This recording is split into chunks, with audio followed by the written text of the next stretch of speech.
At Sunday dinner, my sister rolled her eyes and said, "It's cute you still show up, like you matter." I laughed it off like I always did. But 3 hours later, I discovered something in my childhood bedroom that made me realize she was right. I never mattered to this family at all. And when you hear what I found, you'll understand why I walked out that night and never went back. Let me paint you the picture of what my life looked like back then. Every Sunday, for the past 2 years, without fail, I'd wake up in my apartment in downtown Riverside, spend the morning meal prepping something special, and then drive 40 minutes through the winding roads of Cedar County to my parents' house in the small town of Millbrook. The routine was always the same. I'd arrive at exactly 2 p.m. to their sprawling colonial house on Maple Ridge Drive, the house I grew up in, the house that still had my high school graduation photo gathering dust on the mantelpiece. Mom would be in the kitchen, apron tied perfectly around her waist, orchestrating what she called our family tradition. Dad would be in his recliner, newspaper folded just so, remote control within arm's reach. And my older sister Vanessa would already be there with her picture-perfect family. I'm Emma Catherine Morrison, 32 years old, single, working as a senior graphic designer at Creative Edge Studios in the city. I live alone in a one-bedroom apartment that I've decorated exactly how I want it, with plants that somehow manage to stay alive, and a coffee maker that's probably worth more than my car. It's a good life, a quiet life, but according to my family, it's not the right kind of life. Vanessa is 35, married to Derek Castellano, and they have twin boys, Mason and Carter, both 8 years old. They live in a massive house in Willowbrook Estates, exactly 10 minutes from our parents. Vanessa works part-time as a real estate agent, mostly selling houses to other families just like hers. Perfect families, complete families, the kind of families our parents always said they wanted both their daughters to have. But here's the thing about Vanessa. She's always been the golden child. Even when we were kids, she was the one who got the bigger birthday parties, the better Christmas presents, the prouder smiles from mom and dad. When she made honor roll, they put the certificate on the refrigerator. When I made honor roll, they said, "That's nice, honey," and asked if I'd seen Vanessa's certificate. When she got married at 27, it was this elaborate affair at the Grandview Country Club. 200 guests, a 5-tier cake, a live band, and a honeymoon in Tuscany that Dad somehow managed to pay for, despite claiming they were watching their budget. When I graduated with my master's degree in design, they took me to Applebee's and split the check. I told myself it didn't matter, that I was the independent one, the self-sufficient one, that I didn't need their validation or their financial support. I had built something for myself, something that was mine. But every Sunday, I still showed up, because despite everything, they were my family, and family shows up. That particular Sunday in October was unseasonably warm. I remember because I debated whether to wear the light blue sweater or just the white blouse, and I'd chosen the sweater because Mom always commented when I looked too casual for family dinner. I'd spent the entire morning working on an apple tart from scratch. Not because anyone had asked me to bring dessert, but because I always brought something. It was my way of contributing, of making myself useful, of earning my place at that table. The recipe was from this cookbook I'd found at a vintage shop downtown. French technique, caramelized apples, a lattice crust that took me 3 tries to get right. The kind of dessert that takes real skill and patience. The kind of thing that should have impressed them, should have made them proud. I pulled into the circular driveway at exactly 2 p.m., just like always. Vanessa's white BMW SUV was already there, parked in what used to be my spot when I lived at home. These days, I parked on the street. Walking up the brick pathway, I could hear the sounds of family life through the windows. The twins' laughter, Derek's voice explaining something about football, Mom's gentle corrections about table manners. It sounded warm. It sounded right. It sounded like everything I thought I wanted, but somehow couldn't quite achieve in my own life. I used my key. They'd never asked for it back, and I'd never offered, and called out, "I'm here," as I stepped into the foyer. The house smelled like roast beef and rosemary, Mom's signature Sunday dinner, the same meal she'd been making for as long as I could remember. Comfort food that was supposed to bring us together, to make us feel like we belonged to something larger than ourselves. Emma, Mom called from the kitchen. Perfect timing. We're just about to sit down.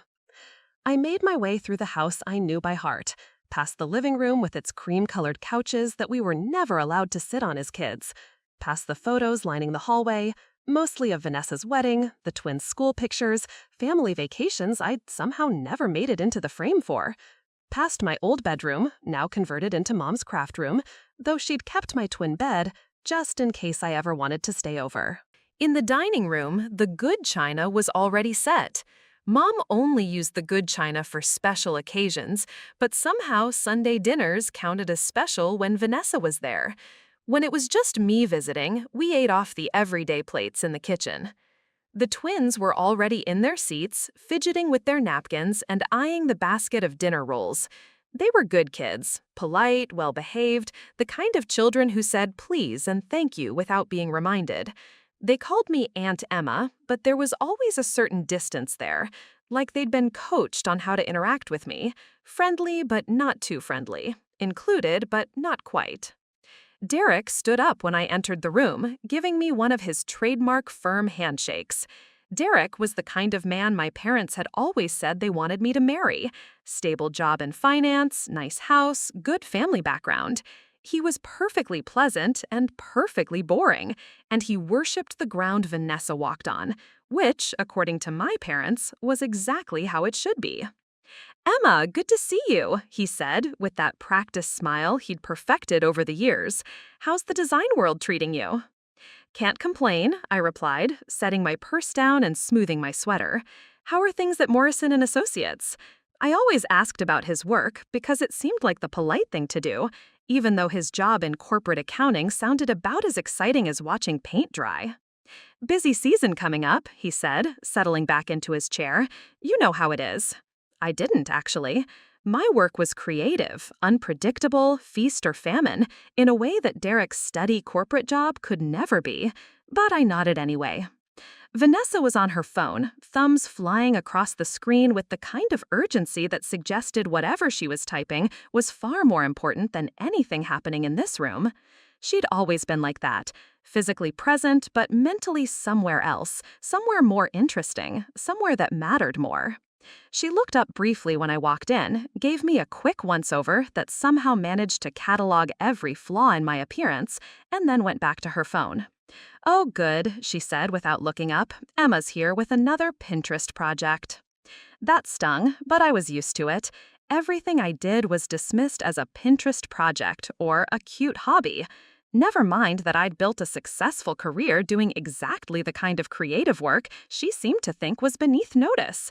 Never mind that I'd won awards, that my work had been featured in design magazines, that I made more money than she did selling houses to suburban families. I walked over to the sideboard where Mom had set up space for serving dishes and carefully placed my apple tart next to the green bean casserole. "I brought dessert," I announced, to no one in particular. "How thoughtful," Mom said, but there was something automatic about it, like she was reading from a script. "That looks lovely, dear." Dad was already at the head of the table, carving knife in hand, attacking the roast beef with the kind of precision he brought to everything. He looked up and nodded at me. "Emma, how's work?" "Good, Dad, really good. We just landed this amazing account with—" "That's nice," he interrupted, turning his attention back to the meat. "Vanessa, tell Emma about Carter's soccer tournament." And just like that, the conversation shifted to more important topics. Vanessa's children, Vanessa's real estate deals, Vanessa's husband's promotion, Vanessa's plans to renovate their kitchen. I took my usual seat, the one that had been mine since I was old enough to sit at the dining room table, and listened to the familiar rhythm of a family dinner that somehow managed to exclude me while including me. This was the pattern. This was how it always went. I would show up, I would be polite, I would listen to updates about Vanessa's perfect life, and I would drive home feeling somehow smaller than when I'd arrived. But I kept coming back, because what else was I supposed to do? They were my family. This was what family did. As we passed around the serving dishes and filled our plates, I tried to find my place in the conversation. I mentioned a new client, but Mom was more interested in hearing about the twins' school play. I brought up a weekend trip I was planning, but Dad wanted to know if Vanessa had decided on granite or quartz for her kitchen counters. It was during the main course, as I was cutting into my roast beef and listening to Derek explain the finer points of youth soccer strategy, that Vanessa said it. She'd been mostly quiet during dinner, responding to direct questions with short answers, checking her phone whenever she thought Mom wasn't looking. But then she looked directly at me, and there was something in her expression that I'd never seen before. Not just indifference or mild annoyance, but something sharper, something that looked almost like contempt. "It's cute you still show up," she said, her voice carrying clearly across the table. "Like you matter." The words hung in the air like smoke. Everyone stopped eating. Mom's fork froze halfway to her mouth. Dad cleared his throat and suddenly became very interested in the pattern on his plate. Derek reached for his water glass and took a long, careful sip. The twins kept eating, oblivious to the tension that had just sucked all the air out of the room. And I did what I always did when Vanessa said something that cut a little too close to the bone. I laughed. A bright, fake laugh that sounded hollow even to my own ears. "Very funny, Ness," I said, using the childhood nickname that usually softened the edges between us. But she didn't smile back. She didn't look away.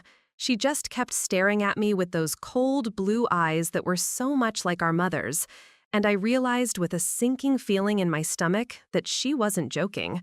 Not even a little bit. The conversation eventually resumed, but something had shifted.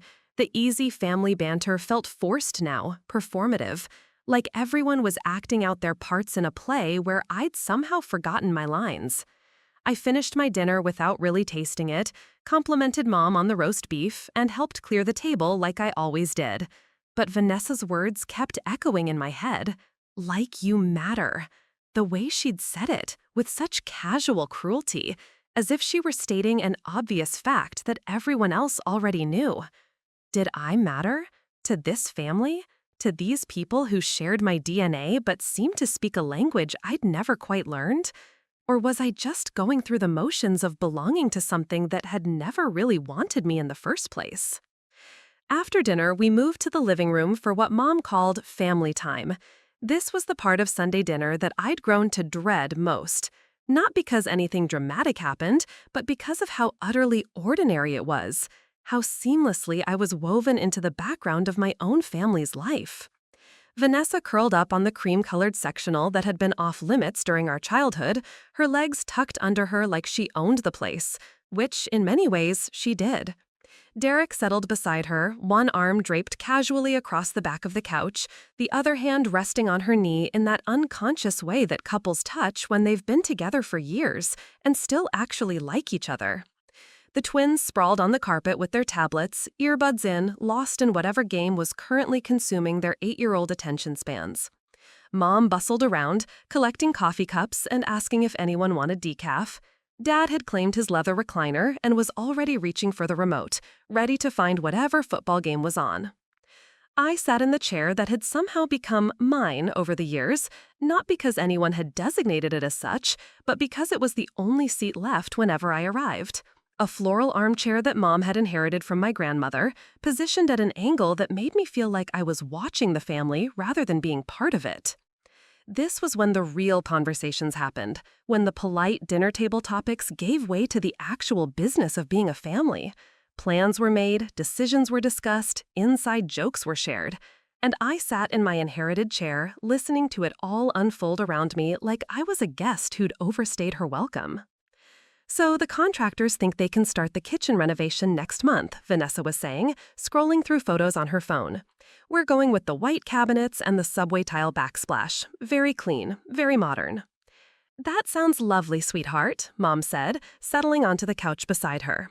"Show me the countertop samples again." Vanessa swiped through her phone, displaying images of granite slabs like she was presenting art in a gallery. Mom oohed and awed appropriately, offering opinions about veining and color temperature that I knew she'd researched specifically for this conversation. "What do you think, Emma?" Derek asked, and I realized he was holding Vanessa's phone toward me, showing me a kitchen design that probably cost more than I made in 6 months. "It's beautiful," I said, because it was. Clean lines, high-end finishes, the kind of kitchen you saw in magazines. "Very sophisticated," Mom said, but there was something in her tone that turned the compliment into something else. a pat on the head, a consolation prize. Remember when she redid her apartment? It was in one of those design magazines. A local magazine, I corrected quietly, and it was just a small feature. Still, Mom said, with that bright smile she used when she was being charitable, it's wonderful that you have such creative hobbies. Hobbies? My career was a hobby? My award-winning work was a cute pastime, like scrapbooking or knitting. I felt my jaw clench and forced myself to relax it. Dad had found his football game and turned up the volume just enough to make conversation slightly difficult. This was his way of participating in family time. Present, but not engaged, available, but not interested. He'd grunt occasional responses to direct questions, but mostly he existed in his own world of sports statistics and beer commercials. "Oh, I forgot to tell you," Vanessa said, her voice taking on that excited tone she got when she had particularly good news to share. Derek got the promotion. This was the first I was hearing of it, though from the way Mom immediately started gushing, it was clear that everyone else had already been informed. "Senior Vice President," Mom said, clasping her hands together like Derek had just won the lottery. "I'm so proud of you, honey." Derek tried to look modest, but he was clearly pleased with himself. "It's a big responsibility, but the salary increase will definitely help with the renovation costs, and we'll finally be able to look into that private school for the boys." "Northridge Academy?" Dad asked, suddenly interested enough to lower the TV volume. "That's a fine school, very exclusive." "The waiting list is a mile long," Vanessa added, "but Derek's new position comes with some connections.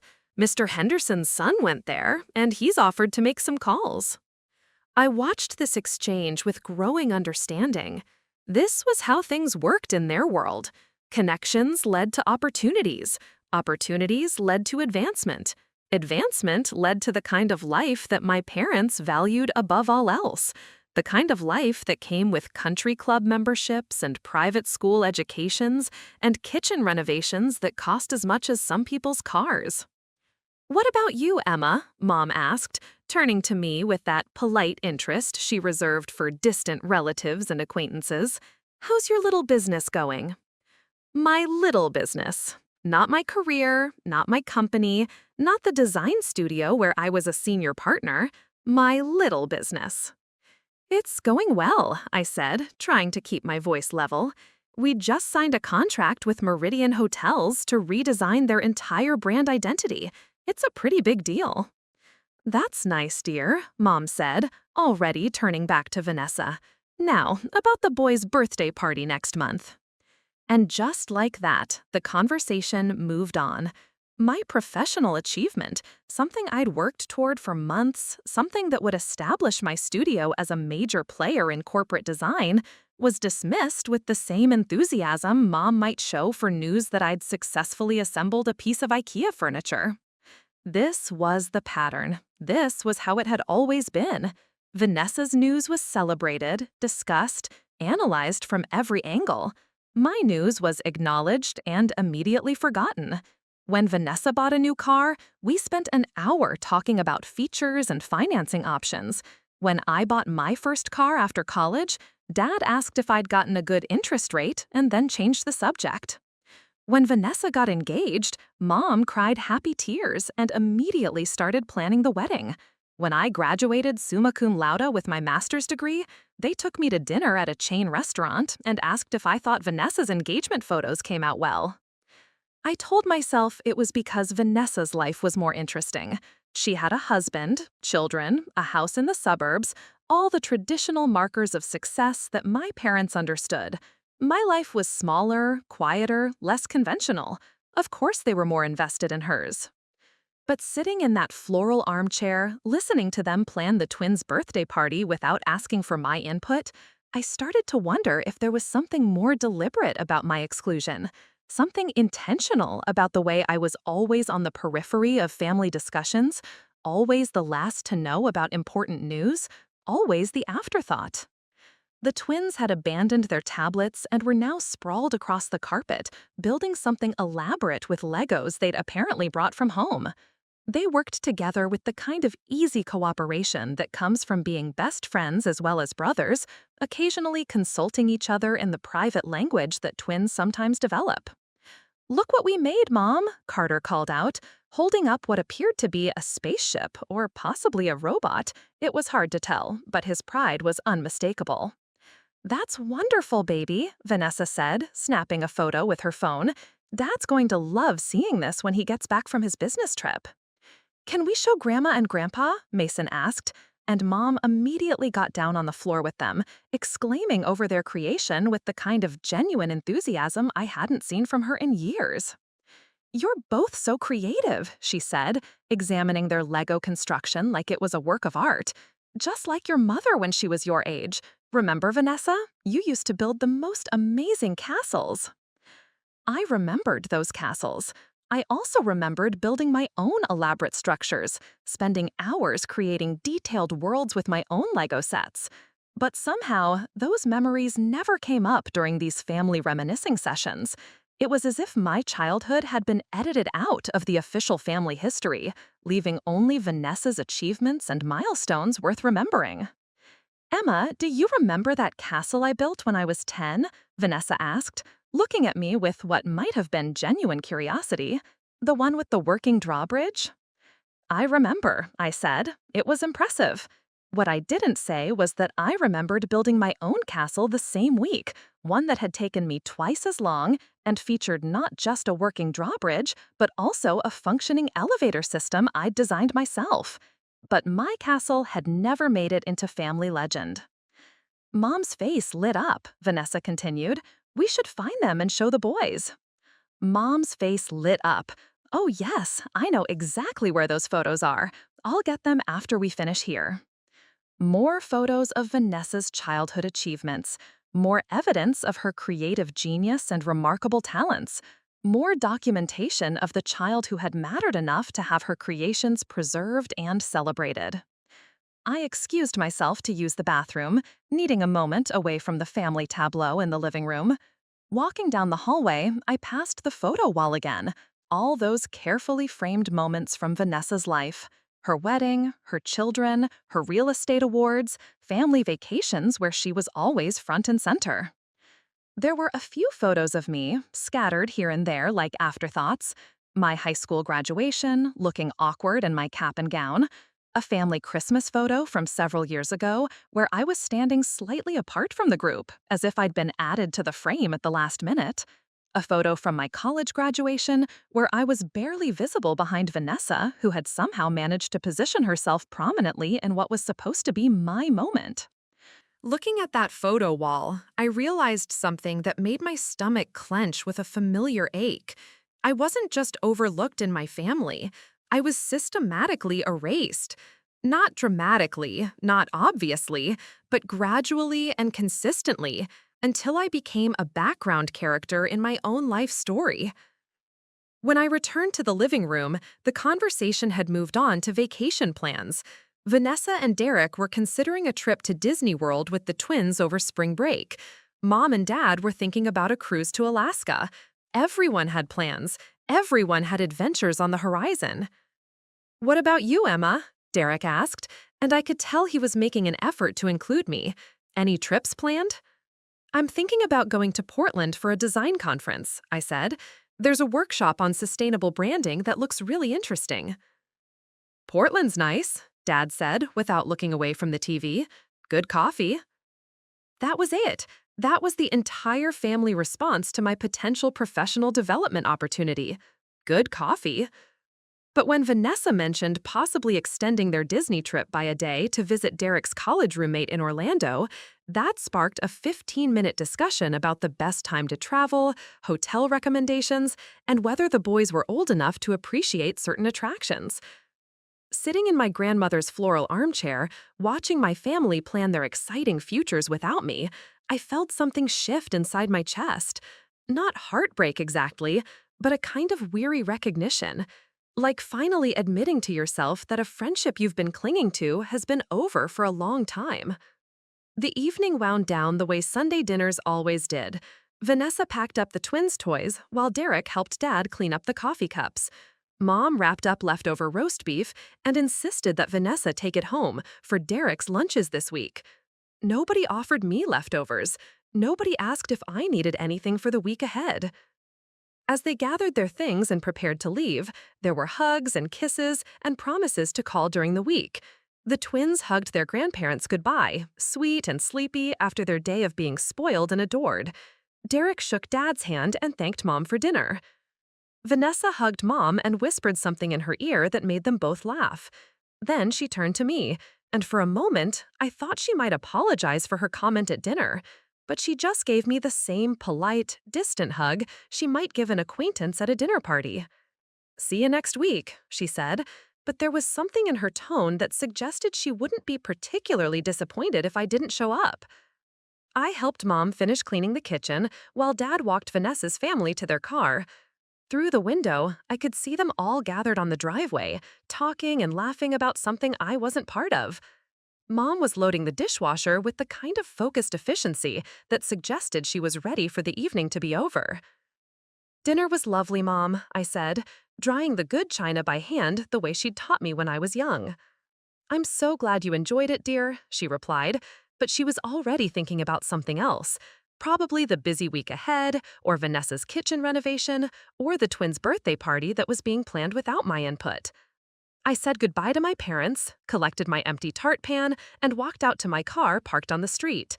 Driving away from the house where I'd grown up, where I'd learned to ride a bike and lost my first tooth and cried over my first heartbreak, I couldn't shake the feeling that I'd just attended my own funeral. Not a dramatic, tragic death, but a quiet, gradual one. The kind where you fade away so slowly that nobody notices you're gone until someone thinks to look for you and realizes you haven't been there for a while. Vanessa's words echoed in my head during the entire drive home. "It's cute you still show up, like you matter." Maybe she was right. Maybe I didn't matter, at least not to them. Maybe I'd been showing up to a family that had moved on without me, going through the motions of belonging to something that had never really wanted me in the first place. But if that was true, then what was I doing there every Sunday? What was I hoping to find in that living room, sitting in my dead grandmother's chair, watching other people live their lives? And more importantly, what was I going to do about it?